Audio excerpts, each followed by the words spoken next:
In the digital age where we live, one of the most common mistakes we see every day in divorce cases is where people go online and bash their partner on social media. Now, you may think, hey, I want all my friends to know what a sorry dog I've been living with and all the crap I've been dealing with all these years. But you know what? That's going to come back to bite you in the tail in your court case. Don't bash your partner on social media. You may think you feel justified at the time by doing it, but it's always going to come back. It's going to make you look unstable. It's going to make you look like you're unable to hold your tongue because obviously you can't. While you're going through your case, the best thing you can possibly do, don't post anything on social media. So many people want to get on there and act like the super parent. All of a sudden, they've never posted pictures of their kids on social media. Now they're at the zoo. Now they're at the park. Now they're at a concert. All the time with the children. It's going to look fake because you're trying to curate some version of yourself you want people to see. Be yourself. That's who you are anyway. Now, if you need to clean up a few things, clean up a few things, but don't try to create a false image of who you are for social media. And don't try to make yourself look better by making the other partner look worse. It's going to come up in court. The judge is not going to appreciate it. And I promise you, it's going to hurt your case if you bash the other parent on social media. A common mistake we see in a divorce is that one party thinks they can hide everything and the other party is either not going to know about it or not be able to find out about it.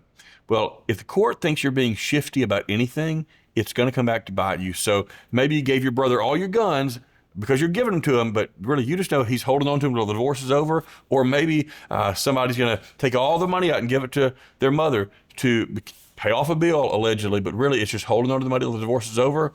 If things are happening when a divorce is pending or right beforehand, the judge will often see that as kind of a fraudulent transfer to somebody else, and those things could come back into your marriage. If the judge thinks you're being shady about anything, it's going to hurt your case. So if you've had guns, if you've had cars, if you've had assets, those probably are marital assets. You're just going to need to deal with in the divorce. Again, a divorce can be costly in many ways, and those things may be divided. It's going to be better for you in the long run in your case if you just confront it and deal with it directly rather than trying to hide things.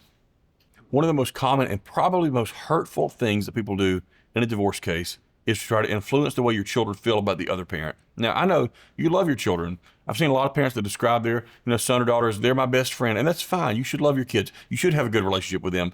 But when you want so badly for them to like you more than they like the other parent, that's going to have a negative effect on your children.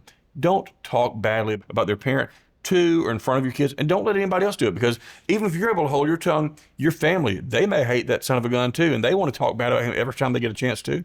If you let them talk negatively about the dad or the mom in front of your kids, that's going to affect the way your children feel about you, and sometimes it can backfire. I've seen it happen a lot of times where now the child's going to think, well, look, I love my dad. Why is she talking so badly about my daddy? And they're going to start to feel negatively about you when all you wanted to do is try to make them feel better about you. Don't do it. It's always going to cost you. It's never worth any advantage you think you're going to get out of talking negatively about the other parent to or in front of your kids. A really common and costly mistake in a divorce is just wanting so badly for this thing to be over, you're willing to give away the farm just to get it over with. I get it. A divorce is stressful. A divorce is expensive. A divorce is time consuming. And more than anything, you just want to be divorced and have this all behind you.